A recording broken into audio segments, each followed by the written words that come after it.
सामने हम देना चाहेंगे। इस परीक्षा में कुल 6,39,900 वैध आवेदन प्राप्त हुए थे। दिनांक 21 और 22 को 3-3 पालियों में परीक्षा का आयोजन किया गया, जिसमें कुल उपस्थिति 3,04,769 रही। झारखंड के सभी 24 जिलों में कुल 823 परीक्षा केंद्रों पर ये परीक्षा आयोजित की गई। इन 823 परीक्षा केंद्रों में कुल 10,917 परीक्षा कक्ष थे, जहां पे परीक्षार्थी बैठे और एग्जाम दिए। उन परीक्षा कक्षों के लिए कुल 26,671 वीक्षक नियुक्त किए गए और जिला प्रशासन के द्वारा 824 स्टैटिक दंडाधिकारी, 857 परीक्षा ऑब्जर्वर और 415 गश्ती दल दंडाधिकारी प्रतिनियुक्त किए गए। प्रत्येक जिले में एक एक नोडल पदाधिकारी और बजगीरी प्रभारी भी नियुक्त किए गए। पुरानी परीक्षाओं में जो समस्याएं आई थी उस सबको ध्यान में रखते हुए आयोग ने काफी इस पर विचार किया, मंथन किया और एक एसओपी तैयार किया। ये एग्जाम को कंडक्ट कराया गया। आप सभी को बता दें कि जो प्रश्न पत्र प्राप्त हुए थे, प्रश्न पत्र कई चरणों में सील किए गए थे।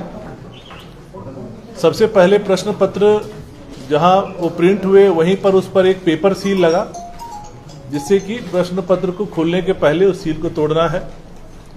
फिर 12-12 प्रश्न पत्रों का गुच्छा बना करके, ग्रुप बना करके उसको एक टैंपर एविडेंट एनवेलप में सील किया गया। इसके पश्चात केंद्रवार, पालीवार उन सभी एनवेलप्स को एक मेटल ट्रंक में रख करके डबल लॉक में सील किया गया। उन दोनों लॉक को फिर पुनः सील किया गया। उसके पश्चात उसके ऊपर एक टेप से पुनः सीलिंग की गई और सभी ट्रंक की जो चाबियां हैं वो एक अलग अलग एनवेलप में सील करके एक अलग की ट्रंक में रखी गई, जिसकी नंबर लॉक बेस्ड की थी। ये सभी ट्रंक जो ये प्रश्न पत्र थे, ये सभी सील्ड कंटेनर्स में प्रत्येक जिला के स्ट्रांग रूम में मंगवाए गए थे और उन सभी के ऊपर जीपीएस लॉक लगा हुआ था कि अगर वो कंटेनर कहीं भी खुलेगा तो कहां खुला, कब खुला, उसकी पूरी जानकारी एजेंसी को मिल जाएगी और बाद में जब भी आयोग चाहे वो उसे प्राप्त कर सकता है। जैसे ही ये ट्रंक जो है स्ट्रांग रूम में प्राप्त हुए, वहां पर पहले से स्ट्रांग रूम रेडी थे। सभी जगह लाइव सीसीटीवी कैमरा लगाए गए थे और प्रत्येक स्ट्रांग रूम के लिए एक स्ट्रांग रूम दंडाधिकारी नियुक्त किया गया था जिला के द्वारा। उस कंटेनर को मजिस्ट्रेट के सामने खोला गया और सारे ट्रंक्स को निकाल करके स्ट्रांग रूम में रखा गया। पूरी की वीडियोग्राफी संबंधित मजिस्ट्रेट के द्वारा की गई और उसको बारी बारी वो ईमेल करते गए एग्जाम कंट्रोलर को आयोग में। और उसके बाद जैसे इलेक्शन में ईवीएम सील होता है, वैसे ये सारे मेटल ट्रंक्स को स्ट्रांग रूम में सील कर दिया गया और लाइव सीसीटीवी में लगातार वो ट्रिपल निगरानी में था। एजेंसी की भी निगरानी में था, जिला प्रशासन के भी निगरानी में था और यहाँ हमारा कमांड एंड कंट्रोल सेंटर था, यहाँ से भी हम लाइव इसको निगरानी कर रहे थे। परीक्षा के दिन स्ट्रांग रूम एक नियत समय पर खोला गया, मजिस्ट्रेट के सामने, नोडल पदाधिकारी के सामने। सारे पेट्रोलिंग मजिस्ट्रेट वहां आए।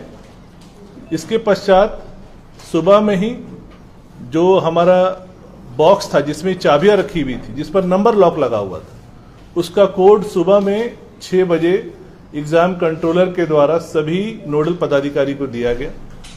तब सुबह 6 बजे वो सारे की बॉक्स खुले और वो चाबियां निकाल करके ट्रंक के साथ पेट्रोलिंग मजिस्ट्रेट को दिया गया सेंटर पे पहुंचाने के लिए। ट्रंक यहां नहीं खोलना था, ये स्पष्ट उनको निर्देश दिया गया था और चाबियां भी सील्ड अवस्था में थी। इसके पश्चात पेट्रोलिंग मजिस्ट्रेट उस ट्रंक को सेंटर सुपरिटेंडेंट के यहां जाकर के उनको सुपुर्द किए, चाबियों के सील्ड एनवेलप के साथ। वहां पर भी स्ट्रिक्ट इंस्ट्रक्शन था कि ये मेटल ट्रंक कब और कैसे खुलेंगे। ये सारे मेटल ट्रंक परीक्षा के मात्र आधा घंटा पहले खुल सकते थे और सिर्फ कंट्रोल रूम में खुल सकते थे। और सारे 823 जो हमारे परीक्षा केंद्र थे, सभी के कंट्रोल रूम में लाइव सीसीटीवी लगाई गई थी, जिसकी निगरानी यहां से कंट्रोल रूम से हो रही थी और जिला के कंट्रोल रूम से भी हो रही थी। कंट्रोल रूम में केंद्राधीक्षक, स्टैटिक मजिस्ट्रेट, ऑब्जर्वर और सभी वीक्षक की उपस्थिति में उस ट्रंक को खोलना है। उसके बाद उसके अंदर से सील्ड लिफाफे निकलेंगे। सील्ड लिफाफे सभी वीक्षकों को उनके क्लासरूम वाइज कक्षवार उनको दिया जाएगा और वो स्वयं उसको लेकर जाएंगे। किसी भी प्यून को अलाउड नहीं किया गया था। और परीक्षा केंद्र में सेंट्रल सुपरिटेंडेंट, ऑब्जर्वर और स्टैटिक मजिस्ट्रेट के अलावा किसी को भी मोबाइल ले जाने की अनुमति नहीं थी। परीक्षा केंद्र के प्रत्येक कमरे में, कॉरिडोर में और मेन गेट पे सीसीटीवी लगाए गए थे और जैमर्स लगाए गए थे। कुल सीसीटीवी की संख्या 15,236 सीसीटीवी कैमरे लगाए गए थे और 9,217 जैमर लगाए गए थे। इसके पश्चात वीक्षक जब वो sealed envelope, tamper evident sealed envelope अपने कक्ष में ले जाते हैं, वहां पर 5 उम्मीदवारों की उपस्थिति में उनसे साइन करा के उनके सामने वो इन्वेलप खोला जाएगा और उसके बाद वो प्रश्न पत्र, वहां पर एक सीरीज है, क्रम है, उसके अनुसार उसको बांटा जाएगा। ये उनको निर्देश था, उसके अनुसार ये कार्य किए।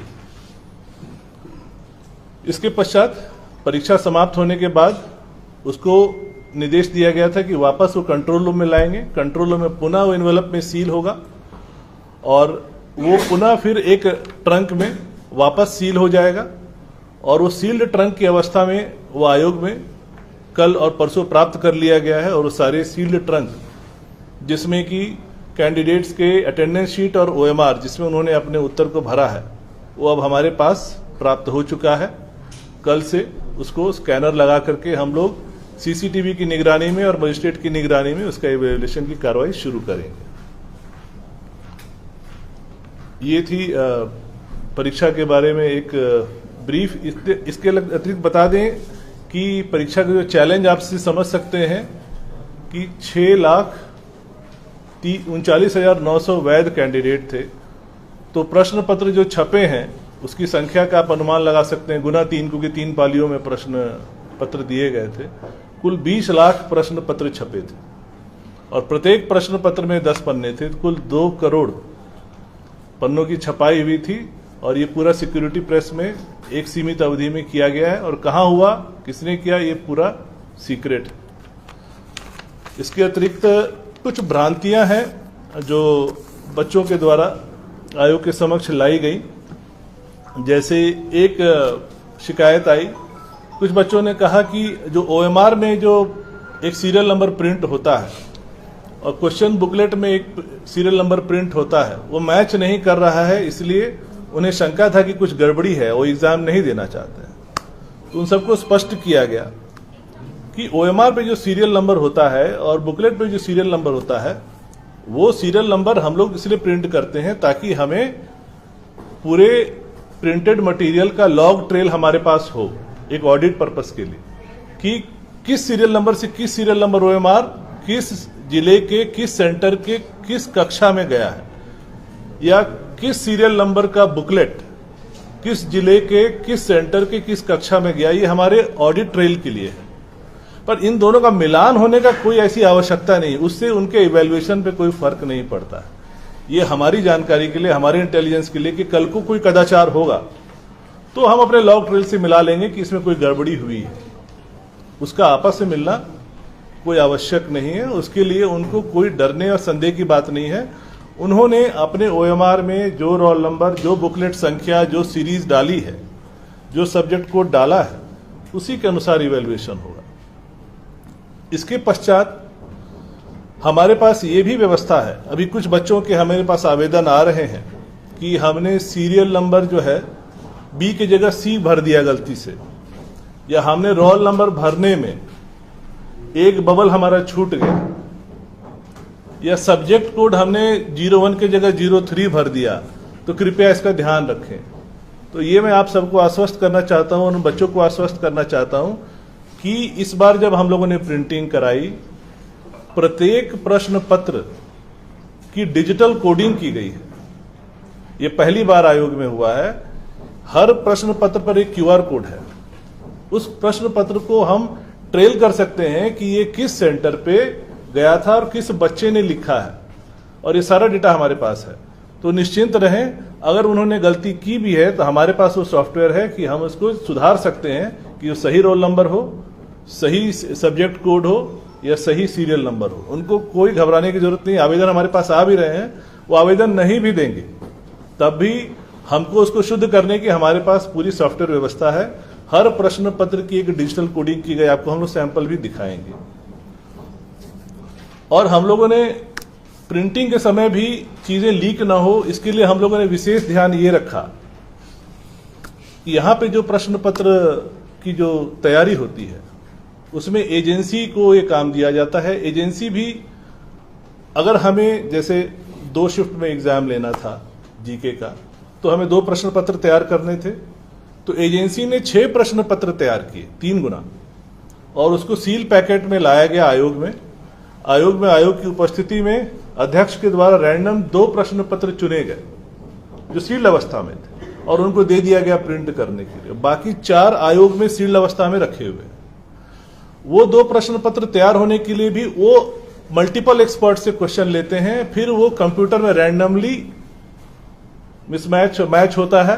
वो किसी को नहीं पता चलता है कि फाइनल प्रश्न पत्र क्या बन रहा है, और वो भी 6 पार्ट में बनता है और उसमें से रैंडमली 2 सेलेक्ट होता है। प्लस इस बार हम लोगों ने एक और ध्यान रखा कि प्रश्न पत्र आपको हम दिखाएंगे, प्रश्न पत्र पे कहीं नहीं लिखा हुआ है कि ये एग्जाम किस पर्पस के लिए हो रहा है। झारखंड कर्मचारी चयन आयोग करा रहा है सीजीएल के लिए एग्जाम, ऐसा कहीं नहीं लिखा है। प्रश्न पत्र एकदम न्यूट्रल है, कोई देख के ये बता नहीं सकता है, प्रिंट करने वाला भी उसको पता ही नहीं है कि ये प्रश्न पत्र किस एग्जाम के लिए, किस आयोग के लिए छप रहा है, वो भी आपको दिखाएंगे। इसके अतिरिक्त एक भ्रांति और आई है, कुछ बच्चों ने कहा कि उनका जो पेपर सील है वो टूट गया था या खुला हुआ था। तो आपको मैंने जैसा बताया 20 लाख प्रश्न पत्र छपे, सारे सिक्योरिटी प्रेस में मशीन से प्रिंट हुए, सील हुए, पैक हुए। उसमें 1-2% संभावना है कि एडेसिव छूट गया होगा, सील नहीं हुआ होगा, पर उससे प्रश्न पत्र लीक होने का कोई खतरा इसलिए नहीं है क्योंकि वो पुनः एक टेम्पर एविडेंट एनवेलप में सील होता है, फिर वो मेटल ट्रंक में सील होता है, फिर वो सील्ड कंटेनर में ट्रांसपोर्ट होकर आता है। तो इसलिए सिर्फ पेपर सील के खुले रहने से प्रश्न पत्र की लीक होने का कोई खतरा नहीं है। पेपर सील का एक ही उद्देश्य होता है कि जब प्रश्न पत्र दिया जाता है कैंडिडेट को, तो हम लोग 4-5 मिनट पहले दे देते हैं, बांटने में सुविधा होती है। जब घंटी बजती है तब कैंडिडेट को वो पेपर सील फाड़ना होता है और तब वो प्रश्न पत्र खोलता है। सिर्फ इसी पर्पस के लिए दिया जाता है। इससे इसका मतलब ये नहीं है कि वो प्रश्न पत्र लीक हो गया या उसका कोई खतरा है। It could be 1-2% of a manufacturing defect जो हमारे प्रश्न पत्र को कहीं भी खतरे में नहीं लाता। कुछ आप लोगों को हम लोग वीडियो भी दिखाना चाहेंगे कि कैसे सेंटर्स में, जो हम लोग यहाँ से लाइव सीसीटीवी से देख रहे थे, कि कैसे जो ट्रंक थे कैसे उसको अनसील किया गया सभी के सामने कंट्रोल रूम में। तो वो एक वीडियो है, वो हम लोग दिखाएंगे आपको। इसके अतिरिक्त कुछ आपको हम लोग सैंपल दिखाना चाहेंगे। पहले एक हमको खुला वाला दिखाइए। ये अनयूज्ड मटेरियल है जो बच करके वापस आए हैं, उसमें से कुछ डेमोन्स्ट्रेशन के लिए। इस तरह के एनवेलप में सील था, एक सील्ड एनवेलप दिखाइए। इस तरह के टेम्पर एविडेंट एनवेलप्स में प्रश्न पत्रों को सील किया गया था, तो इसको आप खोल नहीं सकते, ये मुश्किल है। खुलेगा तो ये सील फट जाएगा। इसको काट के ही खोला गया है, तो अगर कहीं भी कोई इसको खोलेगा तो ये पता चल जाएगा। इसीलिए बोलते हैं टेम्पर एविडेंट एनवेलप इसको बोलते हैं। तो इसको जब खोला गया, इसको काट करके खोला गया। अब आपको दिखाते हैं एक प्रश्न पत्र। यही है वो पेपर सील जिसके बारे में लोग बात कर रहे हैं। ये एक छोटा सा पेपर सील होता है। इसका उद्देश्य होता है कि कैंडिडेट घंटी बजने के बाद इसको खोले, पर इसके ऊपर भी कई लेयर ऑफ सीलिंग है। यही है वो पेपर सील जिसकी इतनी चर्चा चल रही है। ठीक है, इसको खोलेंगे तब वो अंदर के प्रश्नों को पढ़ सकते हैं। इतना ही इसका पर्पस है। बाकी आप देख रहे हैं कि सारे टेम्पर एविडेंट एनवेलप्स में सील किए गए हैं, और किस तरह से चाबियों के लिए हम लोगों ने एक मेटल बॉक्स विथ ये सिस्टम किया था। इसके अंदर चाबियां सील्ड अवस्था में ऐसे एनवेलप्स में पैक की गई थी जिसको काट करके खोला गया था। और ये एक नंबर लॉक सिस्टम है। सुबह 6 बजे कोड दिया गया, तब वो खुला और ये चाबियां बटी। अब अनसीलिंग वाला वीडियो कहाँ दिखाएंगे इसको? उस तरफ है। इधर सब पूरा हो गया? हाँ, और कुछ और प्रश्न है तो आप लोग पूछ सकते हैं। हाँ, स्टूडेंट कह रहे हैं कि सेंट्रल जेएसएससी के 2 साल के क्वेश्चन है, इसमें से मैथ और रीजनिंग के ज्यादातर सवाल मिले, 20 में से 16 मिल गए। आपका जो आयोग का जो एक्सप्रेशन ऑफ इंटरेस्ट है उसमें है कि अगर किसी भी परीक्षा से प्रश्न पत्र मिल जाते हैं तो वो पेपर कैंसिल हो जाएगा, और आयोग ने पहले ऐसा किया नहीं। देखिए, पहली बात है कि आप भी परीक्षार्थी रहे हैं और हम भी परीक्षार्थी रहे हैं। हमेशा ये संभावना रहती है कि इस साल के प्रश्न पत्र में पिछले सालों के कई प्रश्न पत्र आएंगे। हमने 10th बोर्ड एग्जाम भी दिया है, जेई भी दिया है, यूपीएससी भी दिया है।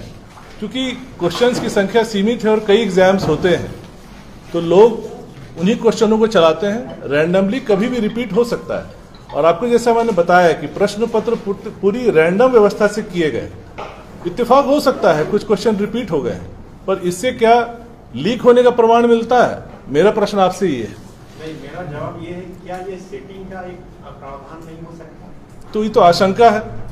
आशंका पर तो हमको प्रमाण दीजिएगा तो हम जांच करेंगे, लेकिन रैंडमली रिपीट होने की संभावना रहती है। 32 मिल जाना ये तो रैंडम है। अगर 21 तारीख का प्रश्न पत्र देखिए, वो भी रैंडमली सेलेक्ट किया गया, उसमें नहीं मिला। हमारे पास 4 प्रश्न पत्र सील अवस्था में और है, उनको देखेंगे, हो सकता है नहीं मिलेगा। तो रैंडमली सेलेक्ट किया गया है। कोई रिपीट हो सकता है, कोई रिपीट नहीं हो सकता। सर, जब हमने ग्राउंड रिपोर्टिंग करी तो स्टेशन पे जब बच्चे से हमने बात किया तो उसने कहा कि एग्जाम में दाखिल होने के ठीक पहले यानी 6:43 पे उसके पास मैसेज आता है और कहता है कि क्वेश्चन नंबर फलाना फलाना कि अगर आंसर ये होगा, 3 क्वेश्चन लगातार उसने एविडेंस में दिखाया कि अगर इस तरह के होंगे और अगर टैली होता है तो क्वेश्चन सेटिंग हो चुकी है, कुछ ना कुछ भीतर से कुछ ना कुछ। तो हमें प्रमाण दिया जाए, हम लोग जांच करने के लिए तैयार है। हमारे पास कोई प्रमाण लेकर के आएगा, निश्चित रूप से आयोग इसकी जांच करेगा। बापू वाटिका में प्रेस कॉन्फ्रेंस बुलाई गई थी, वहाँ पे सबूत उन लोगों ने रखे, उन छात्रों ने रखे। नहीं तो आयोग के समक्ष लाए ना, हम तो स्वागत करते हैं।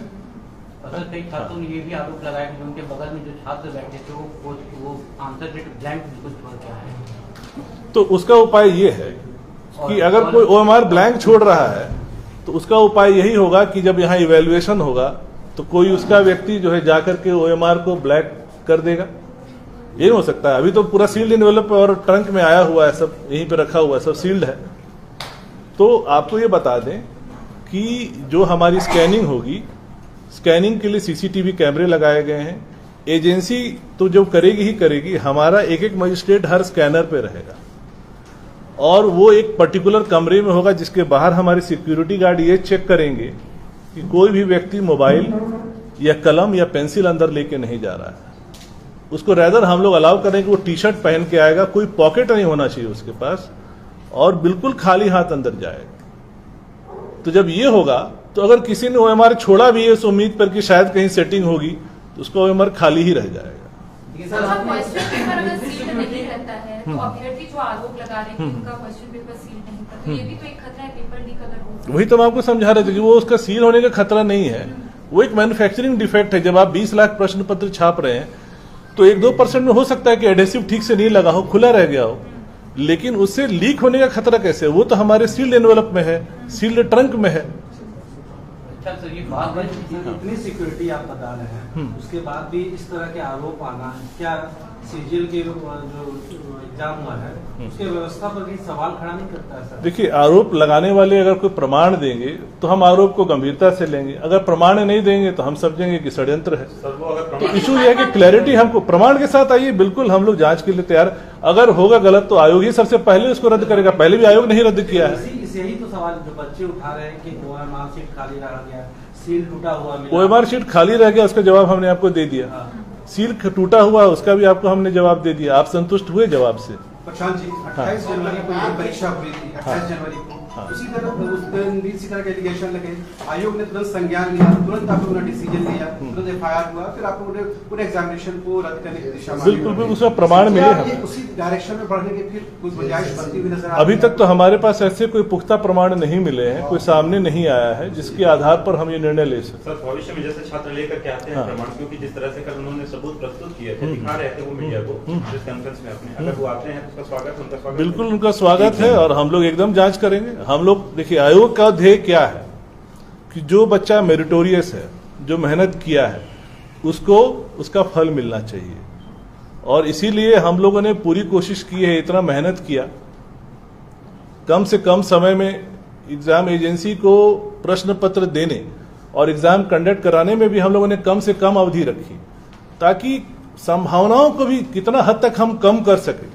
हर तरफ से हम लोगों ने कोशिश किया कि कहीं लीक ना हो, लेकिन इसके बावजूद भी अगर कोई लीक का प्रमाण लेके आता है और जांच में वो सही पाया जाता है तो निश्चित रूप से हम लोग अग्रतर कार्रवाई करेंगे इस पर। अच्छा, परीक्षा के दौरान इंटरनेट सेवा बाधित रही, आसानी हुआ परीक्षा लेने में, आप लोगों को कुछ फायदा आप लोगों को नजर आया? देखिए, इंटरनेट के विषय जो है अभी चूंकि हाईकोर्ट में सब जुडिस है, तो इस पर मेरा कोई भी कमेंट करना अभी उचित नहीं होगा। लेकिन आपको ये जरूर बता दें कि हाल ही में 15 सितंबर को आसाम में भी तृतीय वर्ग की परीक्षा हुई थी और वहां आसाम गवर्नमेंट ने भी मोबाइल इंटरनेट बंद किया और उनको इसका फायदा मिला।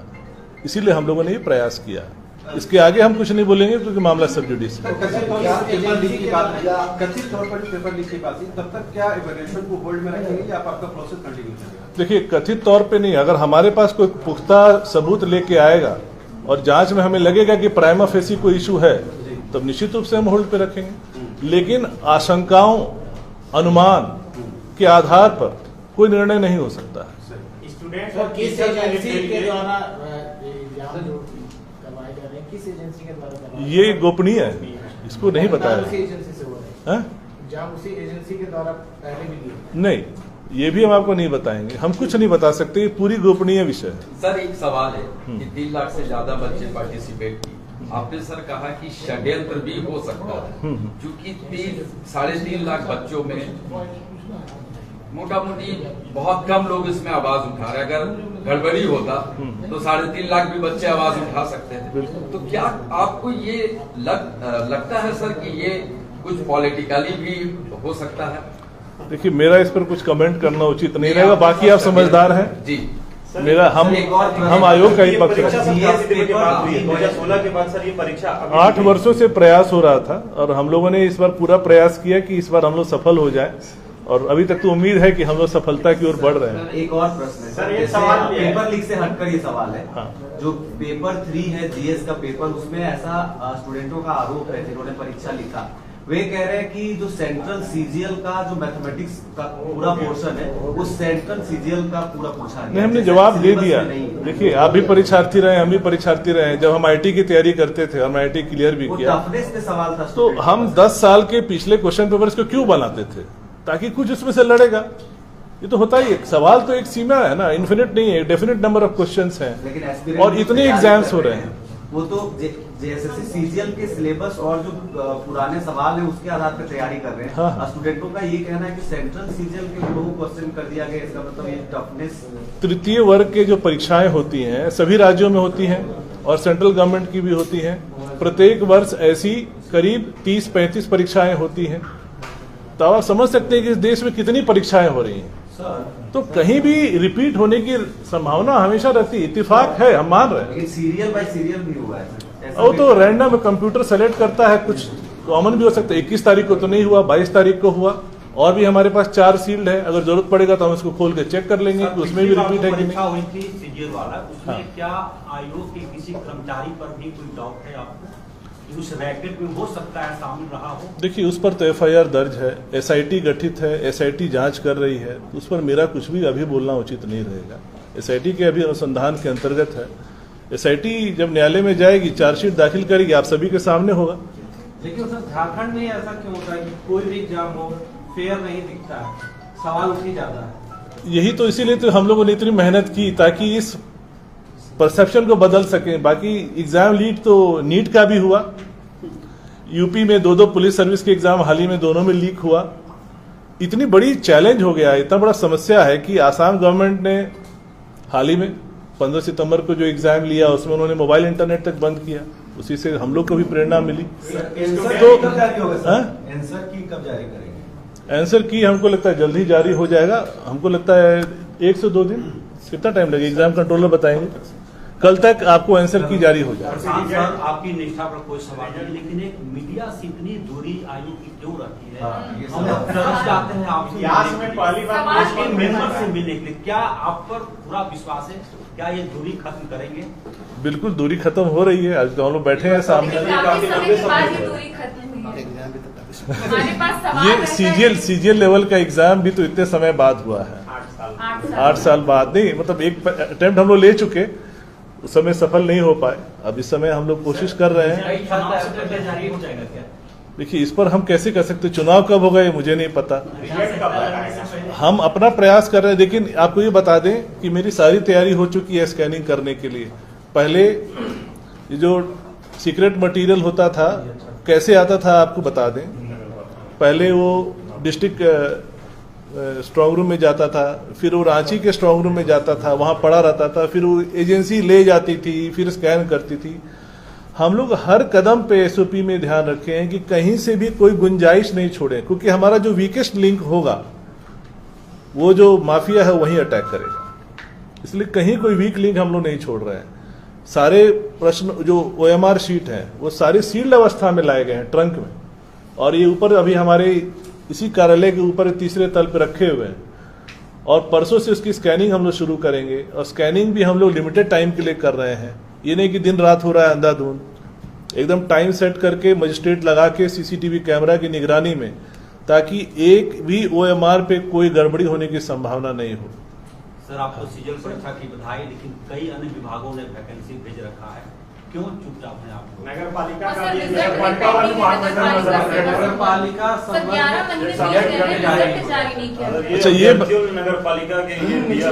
आ रहे एक एक करके आपने बहुत अच्छा प्रश्न किया। अब ये बताइए कि पिछले हाल के दिनों में लगातार हम लोग अनुशंसाएं भेज रहे हैं और नियुक्ति पत्र वितरण कार्यक्रम चल रहा है कि नहीं चल रहा है? इतनी गति से पहले चला है? आप ही बताइए, आप लोग ज्यादा बेहतर जानते हैं, हम तो नए हैं, आप लोग तो यहाँ पुराने हैं। तो सर इतनी स्पीड थी।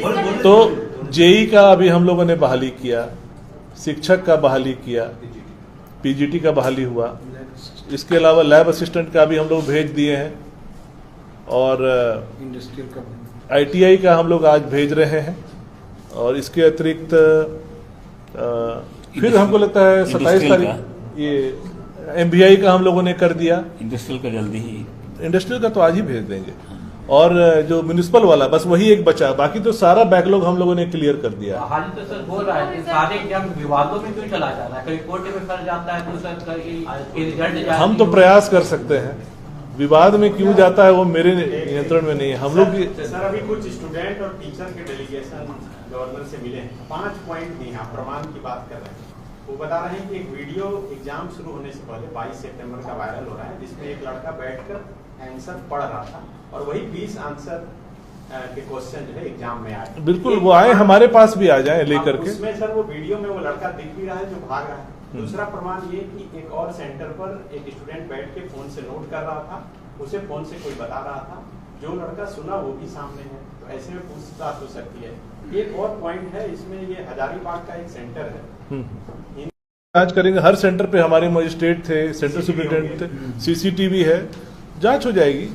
क्योंकि हम लोगों ने इतने ऑडिट ट्रेल्स बना के रखे हैं कि कहीं कोई गड़बड़ी करेगा तो पकड़ में आ जाएगा।